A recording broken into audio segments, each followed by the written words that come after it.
ଆଜି ଆମେ କଥା ହେବା ଗଞ୍ଜାମ ଜିଲ୍ଲା ବିଷୟରେ, ଯାହାକି ଆମ ଓଡ଼ିଶାର ଦକ୍ଷିଣ ଭାଗରେ ଅବସ୍ଥିତ ଏକ ପ୍ରମୁଖ ଜିଲ୍ଲା ଅଟେ। ଏହା ଆନ୍ଧ୍ରପ୍ରଦେଶର ସୀମାକୁ ଲାଗିଛି। ବ୍ରହ୍ମପୁର ଗଞ୍ଜାମର ସବୁଠୁ ଜନବହୁଳ ସହର ଅଟେ। ଏହା ସୂକ୍ଷ୍ମ କାରୁକାର୍ଯ୍ୟ ଭରା ପାଟ ଶାଢ଼ୀ ତିଆରି ପାଇଁ ଖୁବ୍ ପ୍ରସିଦ୍ଧ। ଆଜି ଆମେ ଏହି ଗଞ୍ଜାମ ଜିଲ୍ଲାର ଭୂଗୋଳ, ଇତିହାସ ଏବଂ ସଂସ୍କୃତି ସହ ଏହାର ଶିକ୍ଷା, ଏହାର ପର୍ଯ୍ୟଟନ ସ୍ଥଳୀ ଏବଂ ଏହାର ଅର୍ଥ ବ୍ୟବସ୍ଥାକୁ ନେଇ ଡିଟେଲରେ ଆଲୋଚନା କରିବା। ଏ ବିଷୟରେ ଜାଣିବା ପାଇଁ ଭିଡ଼ିଓ ସହ ଶେଷ ଯାଏଁ ରୁହନ୍ତୁ। ଗଞ୍ଜାମ ଜିଲ୍ଲାର ଯଦି ଆମେ ଭୌଗୋଳିକ ଅବସ୍ଥିତି ବିଷୟରେ କଥା ହେବା, ତେବେ ଏହି ଜିଲ୍ଲାର ଆୟତନ ରହିଛି 8070.6 ବର୍ଗ କିଲୋମିଟର। ଏହା ଓଡ଼ିଶାର ଦକ୍ଷିଣ ପଶ୍ଚିମ ଭାଗରେ କୋରାପୁଟ ଜିଲ୍ଲା ନିକଟରେ 19.14 ଡିଗ୍ରୀ ଅକ୍ଷାଂଶ ଏବଂ 82.32 ଡିଗ୍ରୀ ଦ୍ରାଘିମାରେ ଅବସ୍ଥିତ। ସମୁଦ୍ର ପତନଠାରୁ ଏହାର ଉଚ୍ଚତା ରହିଛି 1876 ଫୁଟ।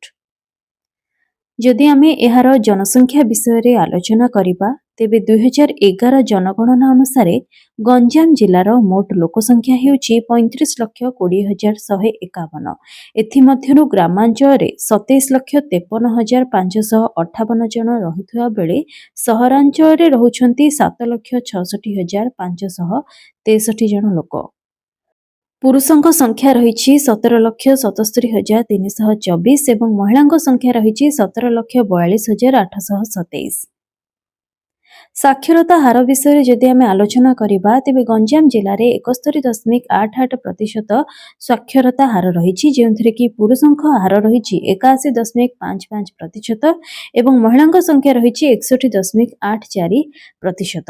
ଚାଲନ୍ତୁ ଏବେ ଏହାର ଇତିହାସ ବିଷୟରେ ଆଲୋଚନା କରିବା। ଏହା ବିଷୟରେ ଡିଟେଲରେ ଜାଣିବା। ମହାରାଜା ଅଶୋକଙ୍କ ପ୍ରାଚୀନ ଅନୁଶାସନ ଏବଂ ଶିଳାଲିପି ସ୍ପଷ୍ଟ ଭାବେ ସୂଚନା ଦିଏ ଯେ ଗଞ୍ଜାମ କଳିଙ୍ଗ ସାମ୍ରାଜ୍ୟର ଅଂଶବିଶେଷ ଥିଲା, ଯାହାକି ପରବର୍ତ୍ତୀ କାଳରେ ଅଶୋକଙ୍କ ଶାସନାଧୀନ ହୋଇଥିଲା। ସେ ଯାହା ହେଉ, ମୌର୍ଯ୍ୟ ଶାସନର ଶେଷରେ ମୌର୍ଯ୍ୟ ଶାସକଙ୍କ ଶକ୍ତି ହ୍ରାସ ପରେ ଗଞ୍ଜାମ ଅଞ୍ଚଳ ମଧ୍ୟ ଓଡ଼ିଶାର ପୃଷ୍ଠଭୂମିରୁ ଅଦୃଶ୍ୟ ହୋଇଯାଇଥିଲା। 1761 ପର୍ଯ୍ୟନ୍ତ ଅନ୍ଧକାରାଚ୍ଛନ୍ନ ଅବସ୍ଥାରେ ରହିଥିଲା। ଏହାପରେ ଫରାସୀ ସେନାପତି ବୁସିଙ୍କ ଅନୁସାରେ ଏହାକୁ ଚିହ୍ନିତ କରାଯାଇଥିଲା।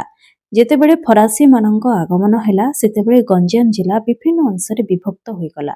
ମାତ୍ର ଫରାସୀମାନେ ଦୀର୍ଘ ଦିନ ପର୍ଯ୍ୟନ୍ତ ଗଞ୍ଜାମ ଶାସନର ମଙ୍ଗ ଧରିବାକୁ ନିୟତ ନଥିଲେ। ଖୁବ୍ ଶୀଘ୍ର ଇଂରେଜମାନେ ଫରାସୀମାନଙ୍କୁ 1759ରେ ଆକ୍ରମଣ କଲାପରେ ଏବଂ 1794 ଖ୍ରୀଷ୍ଟାବ୍ଦରେ ସେମାନଙ୍କ ଉପରେ ବିଜୟ ଲାଭ କଲାପରେ ଗଞ୍ଜାମରେ ଜିଲ୍ଲା ପ୍ରଶାସନ ପ୍ରତିଷ୍ଠା କରି ନିଜର ସାମ୍ରାଜ୍ୟବାଦ ପ୍ରତିଷ୍ଠା କରାଇଥିଲେ। ଗଞ୍ଜାମ ଜିଲ୍ଲାର ଐତିହାସିକ ଦସ୍ତାବିଜରୁ ଏହା ସ୍ପଷ୍ଟ ପରିଲକ୍ଷିତ ହୁଏ ଯେ ଗଞ୍ଜାମ ଜିଲ୍ଲାର ସଦର ମହକୁମା ବହୁ ପରିବର୍ତ୍ତନ ଦେଇ ଗତି କରିଛି। ବାରମ୍ବାର ଗୋଟିଏ ସ୍ଥାନରୁ ଆଉ ଗୋଟିଏ ସ୍ଥାନକୁ ସ୍ଥାନାନ୍ତରିତ ହୋଇଛି।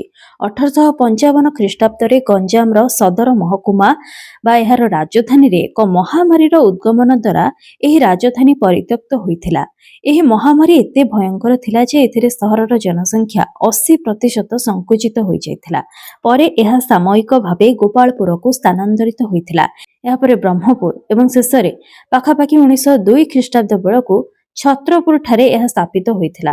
ଗଞ୍ଜାମ ଜିଲ୍ଲା ମାଡ୍ରାସ ପ୍ରେସିଡେନ୍ସି ଅଧୀନରେ ଥିଲା, ତେବେ ଏହା ମାଡ୍ରାସ ସହରଠାରୁ ବହୁତ ଦୂରରେ ଥିବା ଯୋଗୁଁ ବ୍ରିଟିଶ ଶାସକମାନେ ଜିଲ୍ଲାର ପ୍ରଶାସନିକ କାର୍ଯ୍ୟକଳାପକୁ ନିୟନ୍ତ୍ରଣ କରିପାରୁନଥିଲେ। ତେଣୁ ସେମାନେ 1936ରେ ଓଡ଼ିଶା ଏକତ୍ରୀକରଣ ବେଳେ ଏହାକୁ ଓଡ଼ିଶା ପ୍ରଦେଶରେ ମିଶାଇ ଦେଇଥିଲେ। ଭିଭି ଗିରି, ବିଶ୍ୱନାଥ ଦାସ, ବିନାୟକ ଆଚାର୍ଯ୍ୟ, କବି ସମ୍ରାଟ ଉପେନ୍ଦ୍ର ଭଞ୍ଜ, ଶଶିଭୂଷଣ ରଥ, କବିସୂର୍ଯ୍ୟ ବଳଦେବ ରଥ, କଳିଙ୍ଗ ବୀର ବିଜୁ ପଟ୍ଟନାୟକ, ରାଜା ବାହାଦୁର ରାମଚନ୍ଦ୍ର ମର୍ଦ୍ଦରାଜ ଦେଓ, ଚକରା ବିଶୋଇ ଏବଂ ପଦ୍ମଶ୍ରୀ ଭଗବାନ ସାହୁ ଭଳି ଓଡ଼ିଶାର ବରପୁତ୍ରମାନେ ଏହି ଗଞ୍ଜାମରେ ଜନ୍ମ ନେଇଛନ୍ତି। ଗଞ୍ଜାମ ଜିଲ୍ଲା ବହୁ ଐତିହାସିକ ଘଟଣାକ୍ରମ ତଥା କୀର୍ତ୍ତିସ୍ତମ୍ଭର ମୁକ ସାକ୍ଷୀ। ଋଷିକୁଲ୍ୟା ନଦୀର ଉପତ୍ୟକାସ୍ଥିତ ସଭ୍ୟତାରେ ଅବସ୍ଥିତ ଜଉଗଡ଼ ଦୁର୍ଗ ଐତିହାସିକ କୀର୍ତ୍ତିରାଜ ବହନ କରି ଅଦ୍ୟାବଧି ଦଣ୍ଡାୟମାନ ହୋଇ ରହିଛି। ଆଠଗଡ଼ ପାଟଣା ପ୍ରସିଦ୍ଧ ଓଡ଼ିଆ କବି କବିସୂର୍ଯ୍ୟ ବଳଦେବ ରଥ ଏବଂ କବି ଯଦୁମଣି ମହାପାତ୍ରଙ୍କ ଜନ୍ମସ୍ଥାନ ଅଟେ। ତେବେ ଆଧୁନିକ ଗଞ୍ଜାମ ଗଠିତ ହେବା ପରେ ଏହି ଜିଲ୍ଲା ସମ୍ପୂର୍ଣ୍ଣ ଘୁମୁସୁର, ଛତ୍ରପୁର, ବାଲିଗୁଡ଼ା ଉପଖଣ୍ଡ ଅନ୍ତର୍ଗତ ତଥା ପୂର୍ବତନ ବ୍ରହ୍ମପୁର ତାଲୁକା, ପୂର୍ବତନ ଇଛାପୁର ତାଲୁକା, ପାରଳାଖେମୁଣ୍ଡି ସମତଳ ଅଞ୍ଚଳ ଏବଂ ପୂର୍ବତନ ଚିକାଗୋଲା ଉପଖଣ୍ଡ ଅନ୍ତର୍ଗତ ପାରଳାଖେମୁଣ୍ଡି ମାଳ ଅଞ୍ଚଳର ଅନ୍ତର୍ଗତ ହୋଇ ରହିଥିଲା। 1992ରେ ଓଡ଼ିଶା ସରକାରଙ୍କ ଜିଲ୍ଲା ପୁନଃଗଠନ ପରେ ପାରଳାଖେମୁଣ୍ଡିର 7 ଗୋଟି ପଞ୍ଚାୟତ ସମିତି ଏଥିରୁ ଅଲଗା ହୋଇଯିବା ପରେ ମୋଟ 3ଟି ଉପଖଣ୍ଡ, 22ଟି ପଞ୍ଚାୟତ ସମିତି ଏବଂ 18ଟି ସହରାଞ୍ଚଳକୁ ନେଇ ଗଞ୍ଜାମ ଜିଲ୍ଲା ଗଠିତ ହୋଇଥିଲା। ଗଞ୍ଜାମ ଜିଲ୍ଲା ଓଡ଼ିଶାର ଦକ୍ଷିଣ ଭାଗରେ ଅବସ୍ଥିତ ଏକ ସାଂସ୍କୃତିକ ଏବଂ ପରମ୍ପରାମୟ ଅଞ୍ଚଳ ମଧ୍ୟ। ଏଠାରେ ଲୋକମାନେ ନାନା ପର୍ବ, ଯାତ୍ରା ଓ ଉତ୍ସବକୁ ଅତ୍ୟନ୍ତ ଉଲ୍ଲାସର ସହିତ ପାଳନ କରନ୍ତି। ଏହି ପର୍ବଗୁଡ଼ିକ ଗଞ୍ଜାମର ସାମାଜିକ ଏକତା, ଧାର୍ମିକ ଆସ୍ଥା ଓ ଲୋକ ସଂସ୍କୃତିର ପ୍ରତୀକ ହୋଇପାରିଛି। ପ୍ରଥମରେ ରହିଛି ପ୍ରସିଦ୍ଧ ଠାକୁରାଣୀ ଯାତ୍ରା। ଠାକୁରାଣୀ ଯାତ୍ରା ଗଞ୍ଜାମ ଜିଲ୍ଲାର ସବୁଠାରୁ ପ୍ରସିଦ୍ଧ ପର୍ବ ଅଟେ। ଏହା ମା ବୁଢ଼ୀ ଠାକୁରାଣୀଙ୍କ ଉଦ୍ଦେଶ୍ୟରେ ପାଳନ କରାଯାଏ। ବ୍ରହ୍ମପୁର ସହରରେ ଏହି ଯାତ୍ରା ଅତ୍ୟନ୍ତ ଭବ୍ୟ ଭାବେ ହୋଇଥାଏ। ଘୋଷଯାତ୍ରା, ଘଟନୃତ୍ୟ, ଲୋକନୃତ୍ୟ ଓ ପାରମ୍ପରିକ ବାଦ୍ୟ ଏହାର ମୁଖ୍ୟ ଆକର୍ଷଣ ହୋଇଥାଏ। ପ୍ରତି 4 ବର୍ଷରେ ଥରେ ଏହି ଯାତ୍ରାକୁ ପାଳନ କରାଯାଏ। ଏହାପରେ ନୂଆଖାଇ ପର୍ବ ରହିଛି, ଯାହାକି ନୂଆ ଧାନର ପୂଜା କରି ପ୍ରଥମେ ମାଙ୍କୁ ଅର୍ପଣ କରାଯାଏ ଏବଂ ପରିବାର ମଧ୍ୟରେ ସମ୍ମିଳିତ ହୋଇ ଲୋକଗୀତ ଓ ନୃତ୍ୟରେ ଏହି ପର୍ବର ପାଳନ ହୋଇଥାଏ। ଏହାପରେ ରହିଛି ଦଣ୍ଡନାଟ ବା ଦଣ୍ଡଯାତ୍ରା। ଦଣ୍ଡନାଟ ଗଞ୍ଜାମ ଜିଲ୍ଲାର ଏକ ପାରମ୍ପରିକ ଧାର୍ମିକ ଉତ୍ସବ ଅଟେ, ଯାହାକି ମହାଦେବ ଏବଂ ମା କାଳୀଙ୍କ ଉଦ୍ଦେଶ୍ୟରେ ପାଳନ ହୋଇଥାଏ। ଭକ୍ତମାନେ ଦଣ୍ଡ ଧରି ଉପବାସ, ତ୍ୟାଗ ଓ କଠୋର ସାଧନା କରନ୍ତି। ଏହି ଯାତ୍ରା ସାଧାରଣତଃ ଚୈତ୍ର ମାସରେ ପାଳନ ହୋଇଥାଏ। ଏହାପରେ ମେରୁ ପର୍ବ ରହିଛି, ଯାହାକି ଗଞ୍ଜାମ ଅଞ୍ଚଳରେ ଅତ୍ୟନ୍ତ ଆଶ୍ଚର୍ଯ୍ୟଜନକ ଧାର୍ମିକ ପର୍ବ ଅଟେ। ଏହି ପର୍ବରେ ଭକ୍ତମାନେ ଅଗ୍ନି ଉପରେ ଚାଲି ନିଜ ଭକ୍ତି ପ୍ରଦର୍ଶନ କରନ୍ତି। ଏହା ଦଣ୍ଡଯାତ୍ରାର ଶେଷ ଦିନରେ ପାଳିତ ହୁଏ। ଏହା ବାଦ ରାମଲୀଳା ଓ ଦଶହରା, କାର୍ତ୍ତିକ ପୂର୍ଣ୍ଣିମା ତଥା ବୋଇତ ବନ୍ଦାଣ ଏବଂ ରଜ ଭଳି ଅନେକ ପର୍ବକୁ ଏଠାରେ ବହୁତ ଧୁମଧାମରେ ପାଳନ କରାଯାଇଥାଏ। ଶିକ୍ଷା ବିଷୟରେ ଯଦି ଆମେ ଆଲୋଚନା କରିବା, ତେବେ ଏଠାରେ ଅନେକ ଶିକ୍ଷାନୁଷ୍ଠାନମାନ ଗଢ଼ି ଉଠିଛି। ଏଥିରେ ରହିଛି ମହାରାଜା କୃଷ୍ଣଚନ୍ଦ୍ର ଗଜପତି ଭେଷଜ ମହାବିଦ୍ୟାଳୟ, ଯାହାକି ବ୍ରହ୍ମପୁରରେ ରହିଛି। ଏହାପରେ ରହିଛି ବ୍ରହ୍ମପୁର ବିଶ୍ୱବିଦ୍ୟାଳୟ, ଖଲିକୋଟ ସ୍ୱୟଂଶାସିତ ମହାବିଦ୍ୟାଳୟ, national institute of science and technology NIST, Lingaraj ଆଇନ ମହାବିଦ୍ୟାଳୟ, ରାମଚନ୍ଦ୍ର ମର୍ଦ୍ଦରାଜ ବିଜ୍ଞାନ ମହାବିଦ୍ୟାଳୟ ଖଲିକୋଟ ଏବଂ ଶେଷରେ ଚାରୁ ଓ କଳା ମହାବିଦ୍ୟାଳୟ, ଯାହାକି ଖଲିକୋଟରେ ରହିଛି। ଗଞ୍ଜାମ ଜିଲ୍ଲାର ଅର୍ଥନୀତି ବିଷୟରେ ଯଦି ଆମେ ଆଲୋଚନା କରିବା, ତେବେ ଏଠାରେ ଉଭୟ ଶିଳ୍ପ ଓ କୃଷି ଦ୍ୱାରା ଏହା ସମୃଦ୍ଧ ହୋଇପାରିଛି। ଏହି ଜିଲ୍ଲା ଖାଦ୍ୟ ଉତ୍ପାଦନ ଏବଂ ଏହାର ରପ୍ତାନି ପାଇଁ ସୁପରିଚିତ। କୃଷି କ୍ଷେତ୍ର ଏହାର ମୁଖ୍ୟ ଶ୍ରମ ଶକ୍ତିର ଶତକଡ଼ା 75% ଯୋଗାଇଥାଏ। ପଶୁପାଳନ ମଧ୍ୟ ଜିଲ୍ଲାର ଆୟ ବୃଦ୍ଧିରେ ସହାୟକ ହୋଇଥାଏ। ଜନସଂଖ୍ୟାର ଏକ ମୁଖ୍ୟ ଭାଗ ଲୋକ ପଶୁଚାରଣ ଦ୍ୱାରା ଜୀବିକା ନିର୍ବାହ କରିଥାନ୍ତି। ଗଞ୍ଜାମ ଜିଲ୍ଲାର ଆର୍ଥିକ ଅଭିବୃଦ୍ଧିରେ ଶିଳ୍ପ ସଂସ୍ଥାର ଯୋଗଦାନ ଏକ ମୁଖ୍ୟ ଭୂମିକା ନିର୍ବାହ କରେ। ଏହି ଜିଲ୍ଲା ବିଭିନ୍ନ ଗୁରୁତ୍ୱପୂର୍ଣ୍ଣ ଅର୍ଥନୈତିକ ଖଣିଜ ଦ୍ରବ୍ୟ ଯଥା ଚୂନପଥର, ସୋଡ଼ାପଥର, ଚିନାମାଟି, ଅଗ୍ନି ନିରୋଧକ ମୃତ୍ତିକା, ଗ୍ରାଫାଇଟ୍, ଗ୍ରାନାଇଟ୍ ଏବଂ ବାଲୁକା ପ୍ରସ୍ତରର ଗନ୍ତାଘର ଅଟେ। ଜିଲ୍ଲାର ପୂର୍ବ ଭାଗରେ ବା ଉପକୂଳ ଅଞ୍ଚଳରେ ସଞ୍ଚିତ ମୃତ୍ତିକା ବା ପଟ୍ଟ ମୃତ୍ତିକା ରହିଛି। ପଶ୍ଚିମ ପାର୍ଶ୍ୱସ୍ଥ ପାହାଡ଼ିଆ ଅଞ୍ଚଳରେ ଲ୍ୟାଟେରାଇଟ୍ ବା ମାଙ୍କଡ଼ା ପଥର ଏବଂ କେନ୍ଦ୍ରସ୍ଥ କ୍ଷୁଦ୍ର ଅଞ୍ଚଳ ତଥା ଚିଲିକା କୂଳସ୍ଥ ଉତ୍ତର ପୂର୍ବାଂଶରେ କୃଷ୍ଣ କାର୍ପାସ ମୃତ୍ତିକା ଦେଖାଯାଏ। ଏହା କୃଷି ଉତ୍ପାଦନରେ ବାସ୍ତବ ସହାୟକ ହୋଇଥାଏ। ଖଣିଜ ସମ୍ବଳ ଏବଂ ଜଙ୍ଗଲ ସମ୍ପଦର ଉପଲବ୍ଧତା ଜିଲ୍ଲାର ଅର୍ଥନୀତିରେ ବେଶ ସହାୟକ ହୋଇଥାଏ। ପଥର ତିଆରି, ଚୂନନ ପେଷଣ ଉପକରଣ, ଚୂନ ପଥର, ମାଙ୍ଗାନିଜ୍, ମୋନାଜାଇଟ୍, ବାଲି, ଅଭ୍ର ଭଳି କେତେକ ମୁଖ୍ୟ ଅର୍ଥନୈତିକ ଖଣିଜ ଏହି ଜିଲ୍ଲାରେ ଦେଖାଯାଏ। କଳା ମୁଗୁନି ପଥର ଏଠାରେ ପ୍ରଚୁର ମାତ୍ରାରେ ଉପଲବ୍ଧ, ଯାହାକି ବହୁତ ପଥର କ୍ରସର ଓ ପଥର ପଲିସ କେନ୍ଦ୍ରକୁ ଦୀର୍ଘ ଦିନ ଧରି ଚଳାଇବା ପାଇଁ ସମର୍ଥ ହୋଇଥାଏ। ଭାରତୀୟ ବିରଳ ମୃତ୍ତିକା ଦ୍ୱାରା ପରିଚାଳିତ ମାଟିଖାଲ ଖଣି ଜିଲ୍ଲାର ଏକମାତ୍ର ଖଣି ଅଟେ, ଯାହା ମୋନାଜାଇଟ୍, ଜିର୍କନ, ରୁଟାଇଲ ଭଳି ତେଜସ୍କ୍ରିୟ ବାଲୁକା ରାଶି ଦ୍ୱାରା ପରିପୂର୍ଣ୍ଣ ହୋଇ ରହିଛି। ଏହି ଜିଲ୍ଲାର ଅରଣ୍ୟ ସମ୍ବଳ ପର୍ଯ୍ୟାପ୍ତ ପରିମାଣରେ କଞ୍ଚାମାଲ ଯୋଗାଇଥାଏ, ଯାହା ଜିଲ୍ଲାର ଆର୍ଥିକ ଅଭିବୃଦ୍ଧିର ମୁଖ୍ୟ ଯୋଗଦାନ କରିଥାଏ। କାଠ, ବାଉଁଶ, ତେନ୍ତୁଳି, ମହୁଲ, ଝୁଣା, ଲାଖ, କେନ୍ଦୁପତ୍ର, ଶିଆଳପତ୍ର, ଶାଳପତ୍ର, ନିମ୍ବ ଏବଂ କରଞ୍ଜ ମଞ୍ଜି ଏହି ଜିଲ୍ଲାର ମୁଖ୍ୟ ଜଙ୍ଗଲଜାତ ଦ୍ରବ୍ୟ ଅଟେ। ପଶୁ ସମ୍ପଦ ଦୃଷ୍ଟିରୁ ଜିଲ୍ଲାର ପଶୁ ସମ୍ପଦ ଏହାର ଆର୍ଥିକ ଅଭିବୃଦ୍ଧିର ପ୍ରମୁଖ ଯୋଗଦାନ କରିଥାଏ।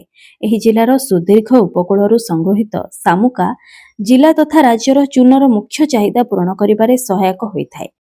ଗଞ୍ଜାମ ହୁମା ଅଞ୍ଚଳ, ବାହୁଦା ଓ ଋଷିକୁଲ୍ୟା ନଦୀର ମୁହାଣ ଅଞ୍ଚଳ ଲୁଣ ଉତ୍ପାଦନର ପ୍ରମୁଖ ଉତ୍ସ ଅଟେ, ଯାହା କେବଳ ଜିଲ୍ଲା ନୁହେଁ, ରାଜ୍ୟର ଲୁଣ ଚାହିଦା ମେଣ୍ଟାଇବାରେ ସମର୍ଥ ହୋଇଥାଏ। ଏହି ଜିଲ୍ଲାରେ ଅନେକ ଶିଳ୍ପ ଗଢ଼ି ଉଠିଛି। ଜିଲ୍ଲାର ବ୍ରହ୍ମପୁର, ଭଞ୍ଜନଗର ଏବଂ ଛତ୍ରପୁର ଭଳି 3ଟି ଶିଳ୍ପ ଅଞ୍ଚଳ ମଧ୍ୟ ରହିଛି। ଶେଷରେ ଚାଲନ୍ତୁ ଆମେ ଆଲୋଚନା କରିବା ଗଞ୍ଜାମ ଜିଲ୍ଲାର ମୁଖ୍ୟ ପର୍ଯ୍ୟଟନ ସ୍ଥଳୀ ବିଷୟରେ। लिस्ट रे रहिछि प्रथमरे गोपालपुर बेलाभूमि एहापरे तारातारिणी मंदिर जहाँकि एक प्रमुख शक्तिपीठ अटे। ଏହା ବାଦ ଜଗନ୍ନାଥ ମନ୍ଦିର ଧରାକୋଟ, ମହୁରୀ କାଳୁଆ, ପଞ୍ଚମା ଶ୍ରୀ ଗଣେଶ ବ୍ରହ୍ମପୁର, ସିଦ୍ଧ ଭୈରବୀ ମନ୍ଦିର ଓ ସୁନାପୁର ବେଳାଭୂମି ଯାହାକି ମନ୍ଦିରରୁ 15 କିଲୋମିଟର ଦୂରରେ ରହିଛି। ଏହାପରେ କନକ ଦୁର୍ଗା ଠାକୁରାଣୀ ମନ୍ଦିର, ବାଲୁଙ୍କେଶ୍ୱର ମନ୍ଦିର, ମାଉସୀମା ମନ୍ଦିର, ରାମଣ୍ଡା ମୃଗ ବିହାର ବୁଗୁଡା, ଭଞ୍ଜନଗର ଡ୍ୟାମ, ଆସିକା ଭେଟନଇ କୃଷ୍ଣସାର ମୃଗ ବିହାର, କରଞ୍ଜେଇ ମନ୍ଦିର, ଖମ୍ବେଶ୍ୱରୀ ମନ୍ଦିର ଆସିକା, ବୁଢାଖୋଲ, କଳିଙ୍ଗା ଘାଟି, ତପ୍ତପାଣି ଜଳପ୍ରପାତ, ଉପେନ୍ଦ୍ରନଗର ଯେଉଁଠାରେ ଆପଣ କୋଲ୍ଲାଡ ଦୁର୍ଗ, ବ୍ୟାଘ୍ରଦେବୀ ମନ୍ଦିର ଏବଂ ଜଗନ୍ନାଥ ମନ୍ଦିର ଦେଖିପାରିବେ। ଏହା ବା ଚନ୍ଦ୍ରଗିରି ବୌଦ୍ଧ ବିହାର, ଜଉଗଡ଼ର ବୌଦ୍ଧ କୀର୍ତ୍ତି, ନିର୍ମଳଝର ଖଲିକୋଟ, ଜଗନ୍ନାଥ ମନ୍ଦିର ଖଲିକୋଟ, ଶ୍ରୀ ଶ୍ରୀ ଝାଡେଶ୍ୱର ମନ୍ଦିର, ନାରାୟଣୀ ଖୋଲ, ମା ବଡ଼ ରାଉଳ ବରକୁଦା, ଶ୍ରୀ ଶ୍ରୀ ସକଳେଶ୍ୱର ମନ୍ଦିର, ମା ନିଜ ବାଙ୍କେଶ୍ୱରୀ ମନ୍ଦିର, ବଟେଶ୍ୱର, ମା ବାଳକୁମାରୀ ମନ୍ଦିର ଚିକିଟି ଏବଂ ମା ବ୍ୟାଘ୍ରଦେବୀ ମନ୍ଦିର। ଏସବୁ ହେଉଛି ଗଞ୍ଜାମ ଜିଲ୍ଲାର ପ୍ରମୁଖ ପର୍ଯ୍ୟଟନ ସ୍ଥଳୀ। ଯଦି ଆପଣ କେବେ ଓଡ଼ିଶାର ଏହି ଦକ୍ଷିଣ ଭାଗକୁ ବୁଲିବାକୁ ଆସୁଛନ୍ତି ତାହେଲେ ନିହାତି ଥରେ ଗଞ୍ଜାମ ଜିଲ୍ଲାକୁ ବୁଲି ଆସନ୍ତୁ। ପର୍ଯ୍ୟଟନ ସ୍ଥଳୀ ତଥା ପ୍ରାକୃତିକ ସୌନ୍ଦର୍ଯ୍ୟରେ ଭରା ଏହି ଜିଲ୍ଲାରେ ଆପଣ ଅନେକ କିଛି ଜିନିଷ ଦେଖିବାକୁ ପାଇବେ ଏବଂ ଉପଭୋଗ ମଧ୍ୟ କରିବେ। ଗଞ୍ଜାମ ଜିଲ୍ଲାର ଏହି ଭିଡ଼ିଓକୁ କେଉଁମାନେ ଦେଖୁଛନ୍ତି ମୋତେ କମେଣ୍ଟରେ ଜଣାନ୍ତୁ। ଆଉ ହଁ, ଗଞ୍ଜାମ ଜିଲ୍ଲାକୁ ନେଇଥିବା ଆଜିର ଏହି ଭିଡ଼ିଓଟି ଯଦି ଆପଣଙ୍କୁ ଭଲ ଲାଗିଛି ତେବେ ଏହାକୁ ଲାଇକ୍ କରନ୍ତୁ ଏବଂ ଖୁବ୍ ମାତ୍ରାରେ ସେୟାର କରନ୍ତୁ। ଇନଫର୍ମେସନଟି ଆପଣଙ୍କୁ କିଭଳି ଲାଗିଲା ମୋତେ କମେଣ୍ଟରେ ବି ନିହାତି ଜଣାଇବେ ଏବଂ ଆମ ଦେଶ ଦୁନିଆ ରାଜ୍ୟ ସହ ଜଡ଼ିତ, ଆମ ଜିଲ୍ଲା ସହ ଜଡ଼ିତ ଏଭଳି ଅନେକ ଇନଫର୍ମେଟିଭ୍ ଭିଡ଼ିଓ ଯଦି ଆପଣ ଦେଖିବାକୁ ଚାହାନ୍ତି ତାହେଲେ ଆଜି ହିଁ ମୋ ଚ୍ୟାନେଲକୁ ସବସ୍କ୍ରାଇବ୍ କରନ୍ତୁ।